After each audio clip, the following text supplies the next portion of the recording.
Prazer.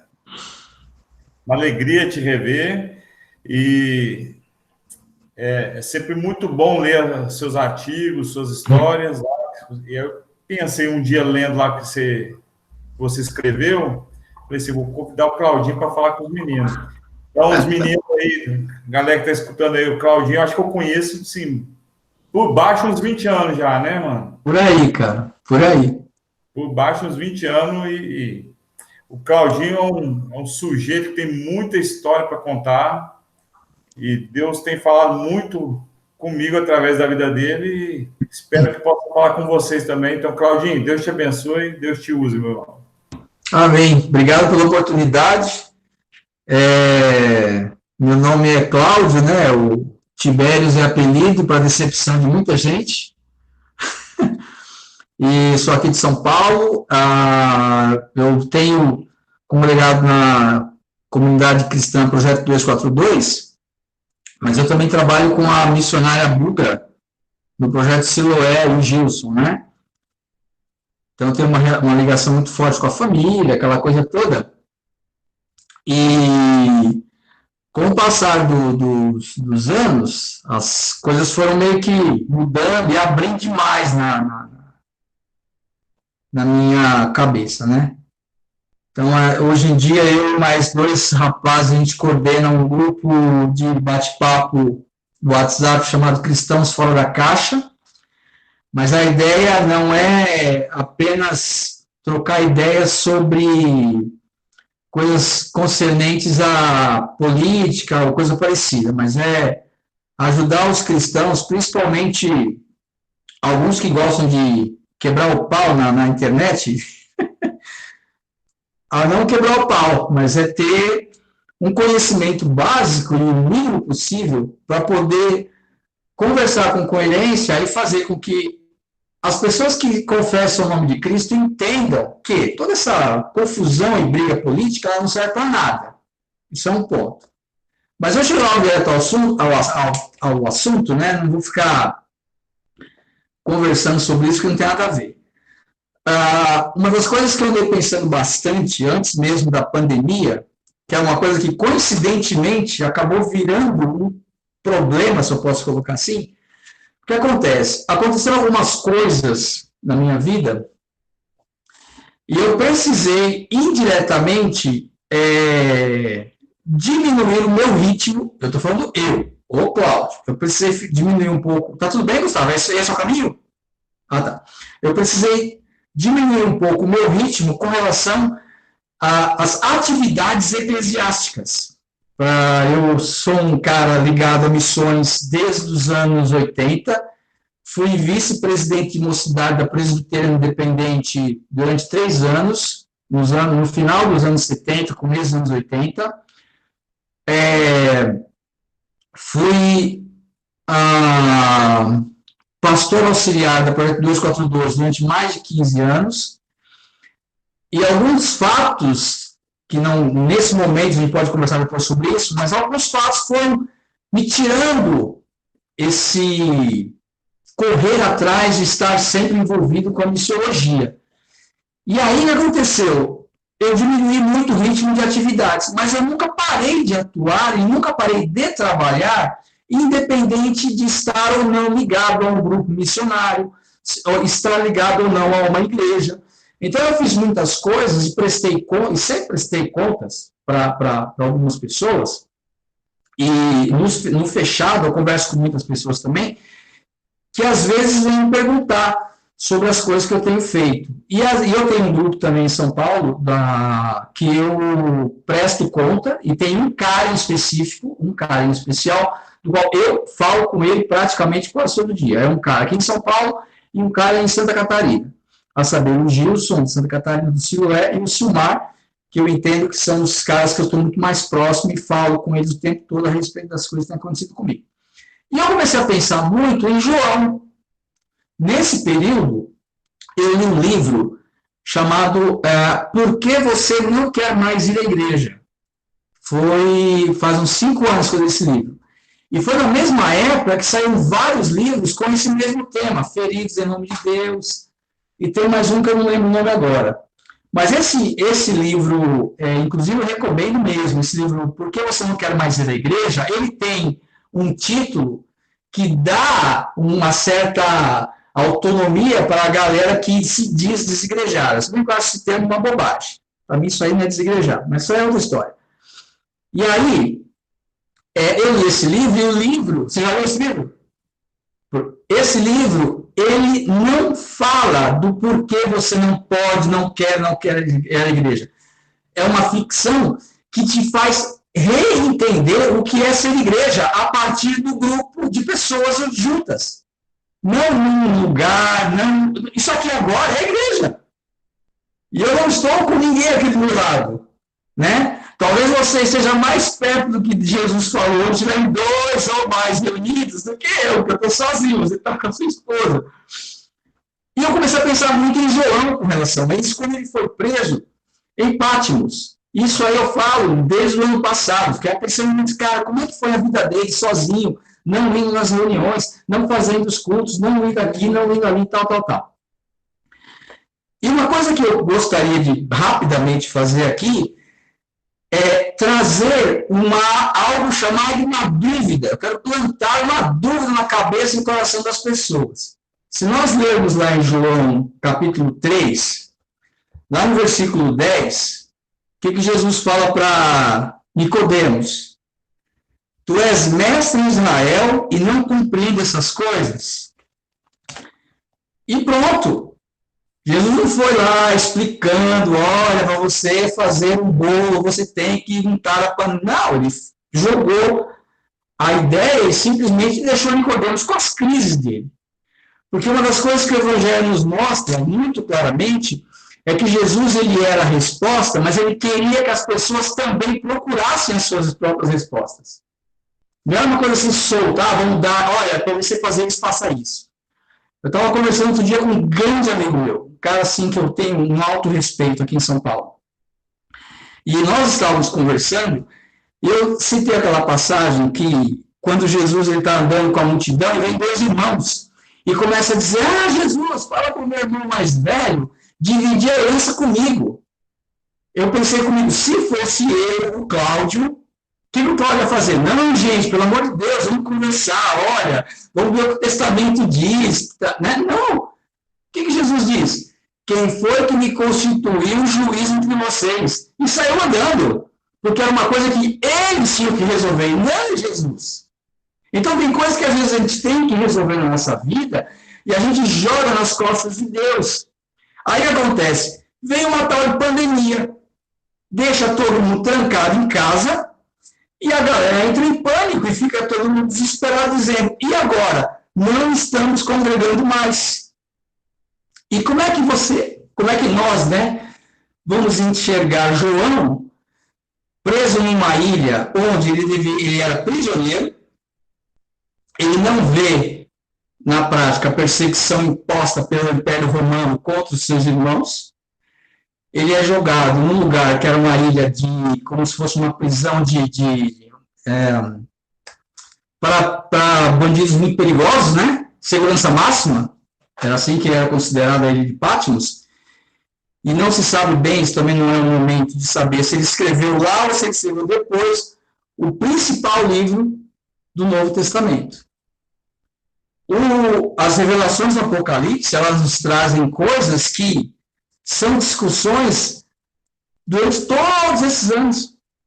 Muitas pessoas nem fazem muita questão de ir lá observar Atos, só quer saber do Pentecoste. Porque as atitudes de Jesus, os ensinamentos, né? Mas Jesus, beleza e tal.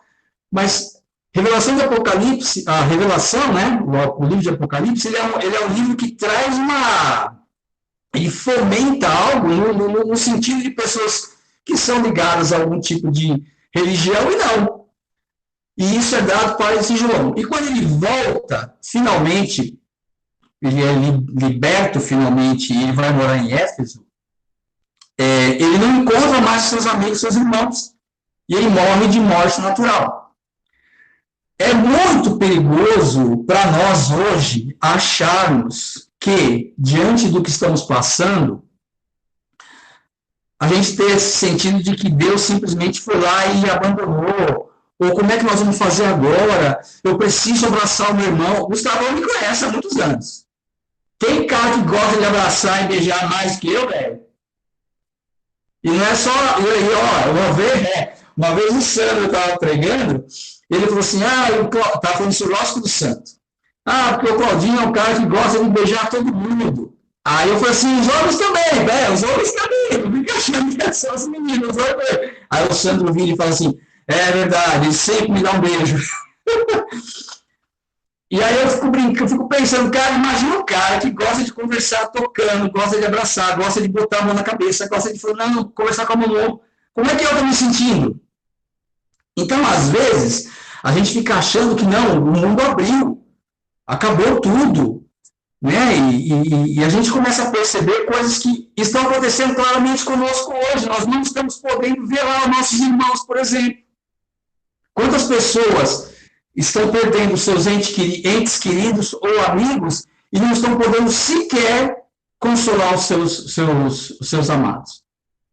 Então, João vai ver mais ou menos isso, porque ele foi preso, quando ele volta, todo mundo morto. Não tem mais a quem consolar.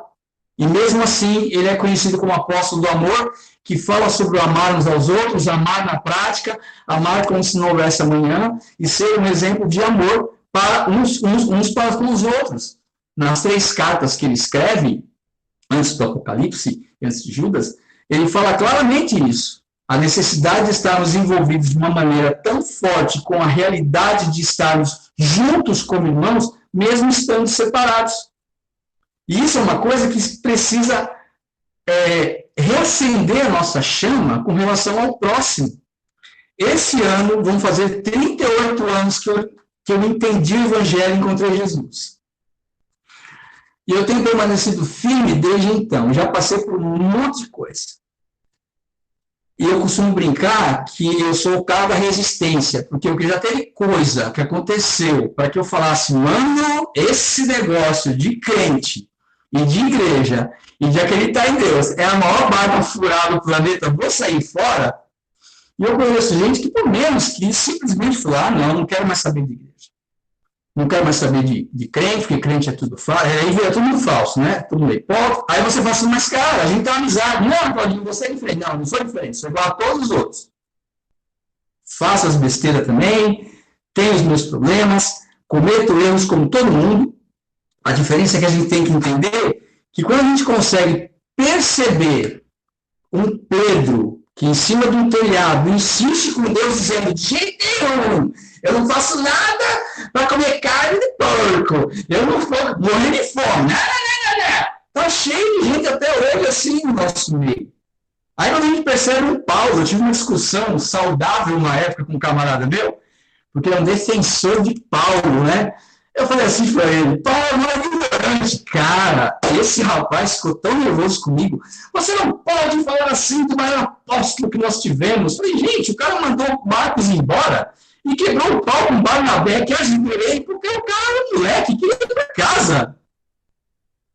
Uma coisa que dá para relevar em relação a Paulo é que lá no fim da vida ele fala, manda-me Marcos, porque ele é muito útil para o evangelho. Mas em um momento, naquela força, naquele fogo do recém-convertido, ele queria que Marcos fosse como ele. As pessoas são diferentes. E Marcos não se desanimou, Barnabé recebeu, falou, não, Marcão, fica tranquilo, vamos lá, vamos caminhar junto. E qual é a dúvida que eu quero plantar no coração da galera hoje, inclusive no meu? O que fez João permanecer firme? Porque ele não morreu como mártir. Ele não teve essa morte de mártir. Ele não quer ser reconhecido como um cara que morreu degolado, morreu com flechada, morreu de cabeça para baixo crucificado. É um cara que foi lá e morreu um dia normal.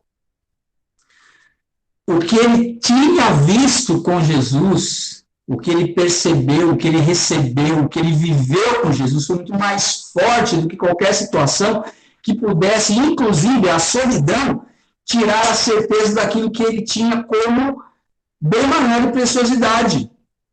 E isso me motivou. Então eu fiquei pensando, cara, eu posso não estar indo dominicalmente numa comunidade, numa igreja, eu posso não estar mais vendo os meus irmãos e abraçando os meus irmãos como eu gostaria, mas aquilo que tem aqui dentro, que aconteceu em dezembro de 1982, foi tão forte que não cabe para mim, não cabe essa coisa de, não, e agora? Não quero, acho que Deus não quer mais, acho que Deus abandonou.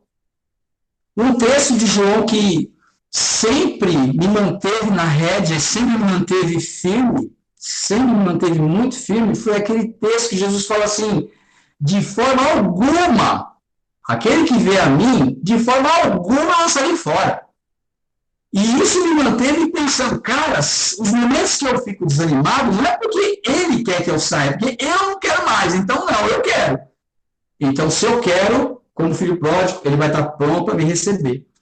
E o versículo que eu posso colocar, para a gente poder pensar, que é um versículo também que sempre foi para mim uma grande chave, independente do que estamos fazendo na prática hoje, é 1 Coríntios 15, o versículo 58, que esse versículo eu cito praticamente quase todos os dias. Portanto, meus amados irmãos, sede firmes, inabaláveis e sempre abundantes na obra do Senhor, sabendo que no Senhor o vosso trabalho não é vão.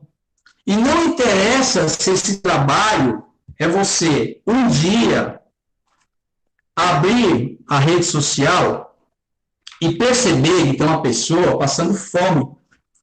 E você falar, cara, eu vou ajudar essa pessoa. Não interessa se você não tem condições, se você, porque algumas pessoas, de repente, estão fazendo quarentena de verdade. Eu não tenho essa condição. Eu estou saindo de casa todos os dias para trabalhar. E isso aí, no mês de março e abril, me deixou muito perturbado, porque eu estava mexendo com Covid todo o tempo. Todo tempo. Tem uma pessoa me ligando aqui, vou ter que cancelar. Ai, Deus. Voltei. Tá tudo bem? Tá. Então, deixa eu voltar aqui. Deixa eu pensar. É porque a ligação é uma coisa importante, mas eu posso retomar. Deixa eu tomar aqui de novo. Estava falando, se você precisar abrir um dia a rede social e perceber que alguém está precisando de alguma coisa, vá lá e faça, porque isso é um serviço para o Senhor. O que Jesus falava? Quando, Senhor, que nós tivermos fome, quando tivermos sede, quando tivermos presos, quando tivermos doentes, quando você fez isso para qualquer pessoa, fizeste a mim também. Mas hoje em dia, lembrei, março e abril foram os meses que eu trabalhei muito com relação à Covid, era novidade no Brasil, aquela coisa toda. E eu estava realmente bem estressado. Quando eu fui entendendo o que estava acontecendo, eu percebi que este momento, apesar de horroroso, apesar de ser um negócio terrível, é uma grande oportunidade que aquele que, não só aquele que crê em Jesus, aquele que é humano, perceber o outro. E aí a gente começou a perceber o outro. E vou falar uma coisa aqui que possivelmente possa chocar muita gente. Eu tenho andado muito mesmo, o Gustavo sabe como funciona, dentro do cenário secular da música pesada aqui em São Paulo. E eu fiz muitas amizades. E comecei a descobrir algo interessante. Enquanto algumas igrejas estão preocupadas em abrir as portas de novo, não sei para quê, vários colegas meus e amigos estão preocupados em telefonar quase todo dia um para os outros perguntando se eles precisam de alguma coisa. Aí eu falo, não, isso aí eu sei o que fazer. E aí eu comecei a ligar. Então tem vezes que me dá, agora o telefone do Gustavo está ferrado, vou ligar para ele de vez em quando também. Mas às vezes eu mando áudio com os amigos que não tem nada a ver. Não mora perto, não é na igreja. Cara, passei aqui para te dizer como é que você tá tudo bem, como é que estão as coisas, não sei o que, não sei o que, não sei o que. Aí você vai vendo, cara, que as pessoas ficam felizes com essa simples atitude. Essa simples atitude. Eu sou hoje um cara que moro sozinho há 2 anos. E às vezes eu percebo que eu não estou sozinho. Eu nunca estou sozinho.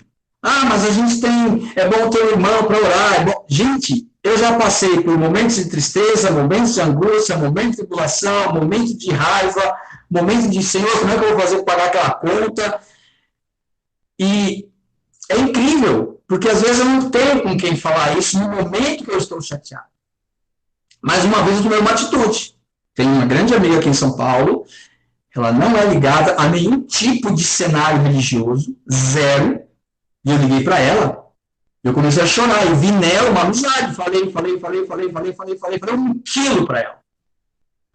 E ela me trouxe uma palavra que eu precisava ouvir, porque eu sabia que ali não ia ter desculpa, gente, pelo amor de Deus, por favor, não estou incentivando ninguém a ficar ligando para contar os problemas para quem, de repente, não entenda. Eu sabia exatamente com quem eu estava conversando.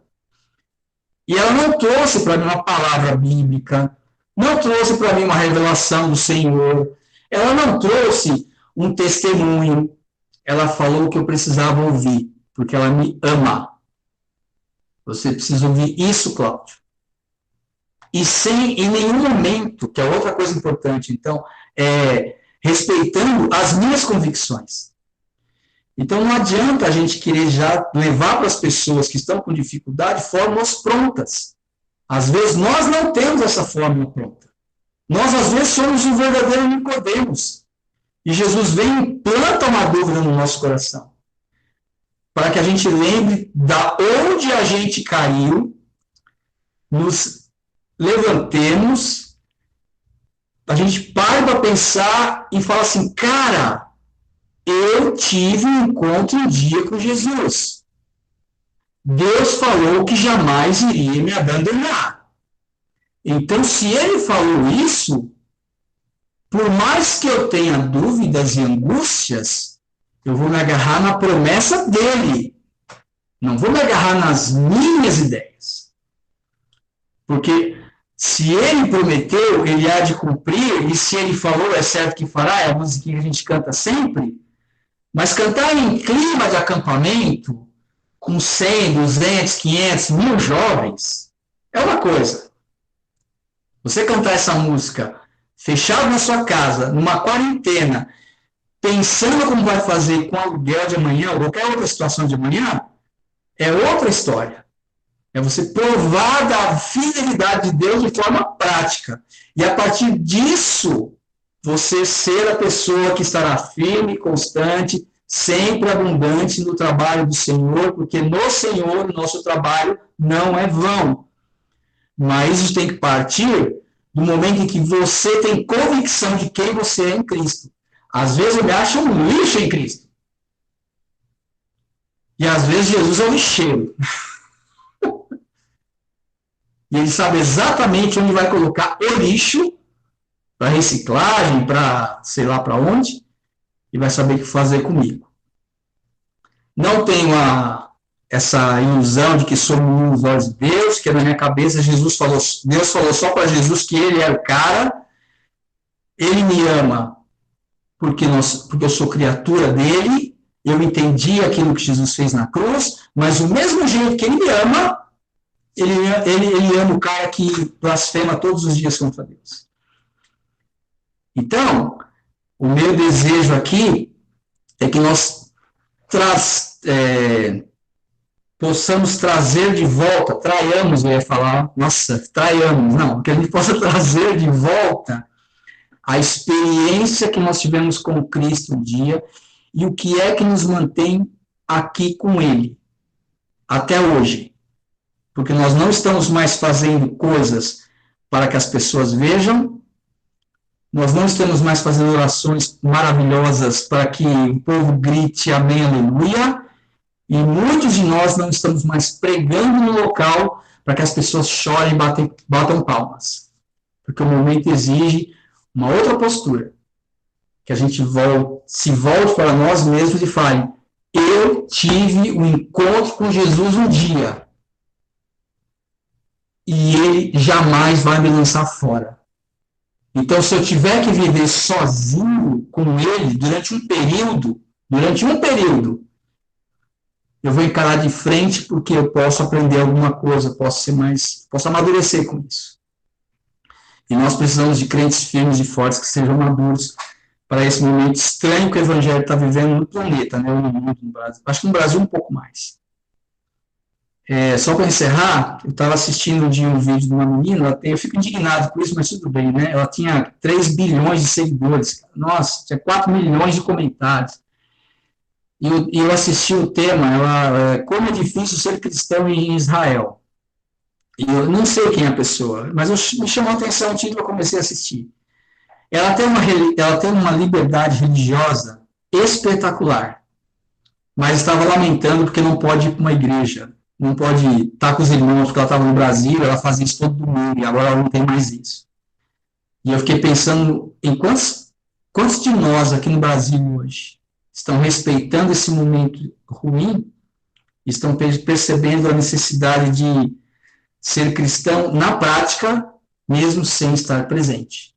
E isso aí só pode acontecer quando a gente tiver convicção exata do que aconteceu com a gente. Esse é um grande passo. Nós precisamos ter todos esses dias a convicção de que aquele que começou boa obra em nós há de completá-la até o dia de Cristo. Se dentro de casa, ou se na rua, ou se no templo de novo, quando for acabar a pandemia, quando achar a vacina. Mas é importante a gente ter isso muito claro dentro de nós. Amém? Posso ouvir um amém? Amém. Obrigado, querido. Pessoal... Tá brincando, hein? Pra ouvir amém, pelo amor de Deus. Hein? Pessoal, tá aberto para alguém fazer algum comentário, fazer uma pergunta, enfim, tá liberado aí. Você falou que eu ia falar meia hora, falei 25 minutos, hein? Tô bem, hein? Pontual. Alguém quer falar algo, galera? Comentar, você quer? Eu tenho... Ai, desculpa, pode falar, Débora. Não, pode falar. É só uma pergunta. Poderia repetir o nome do livro que você comentou no começo? Ah, tá. Por que você não quer mais ir à igreja? É uma ficção. E em nenhum momento, é importante citar isso, em nenhum momento ele critica a igreja. Mas ele tenta mostrar, através dessa história, que hoje, por exemplo, nós somos essa igreja. Por que você não quer mais ir à igreja? Tem uma igrejinha na capa, azulzinha e tal. Obrigada. Nada, você vai gostar, é muito boa a leitura. Oi, Cláudio, prazer. Tudo bem? É muito bom te ouvir, muito bom mesmo te ouvir. Obrigado. E eu fico encantada quando eu escuto histórias assim de pessoas que decepcionaram, mas que dizem, mas eu encontrei com Jesus.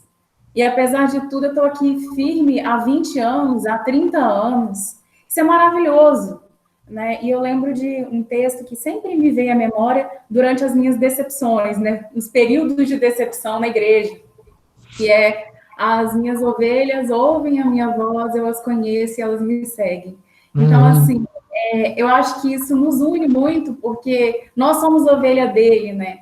E apesar de tudo que a gente passa, das decepções, das tristezas, das dificuldades, ele está falando e a gente está como uma ovelhinha atrás, há anos, né? Então, é muito bom ouvir isso e saber que tudo que a gente passa, nos contextos em que nós estamos inseridos, não pode nos afastar do amor de Deus, né? Como diz lá em Romanos, nada pode nos afastar do amor dele.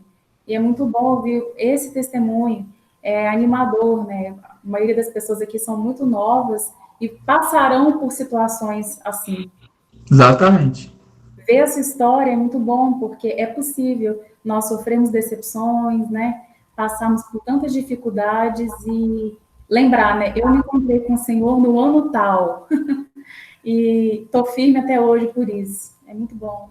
Muito obrigada.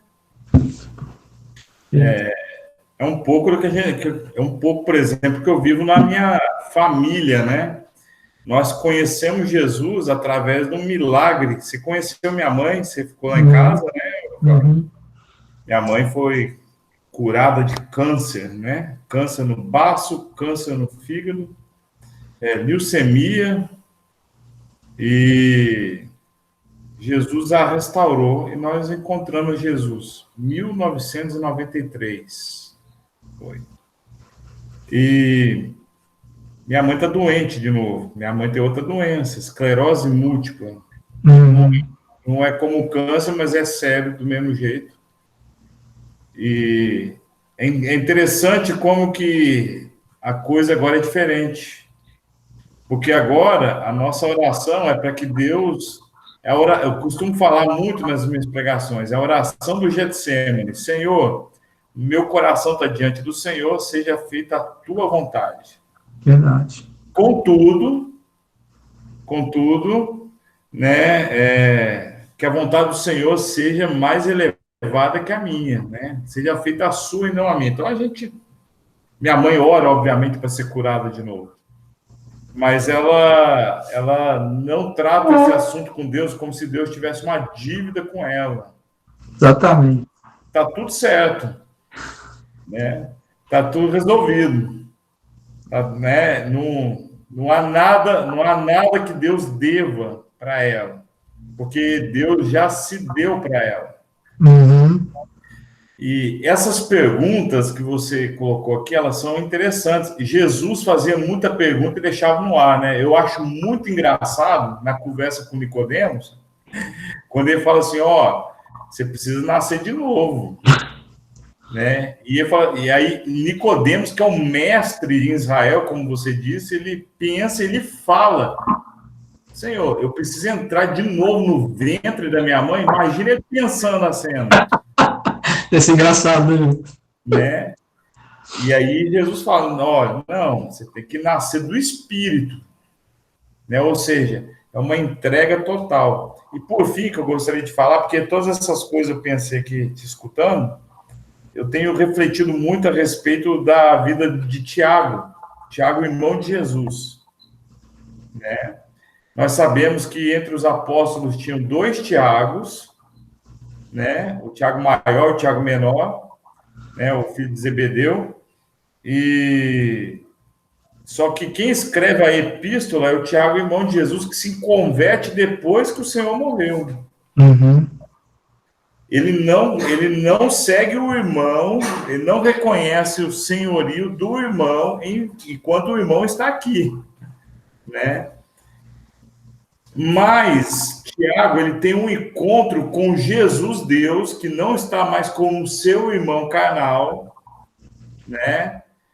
Logo depois da crucificação do Senhor, e ele se torna mestre em Israel, e ele morre, não como João, mas ele morre de forma martirizado, né? Em nome de Jesus. Então, assim, quando a gente conhece o Senhor, a nossa vida é literalmente dele. Então, todas as coisas que acontecem na nossa vida, elas são superadas. E se vier, entre outras coisas, a morte, a gente aceita.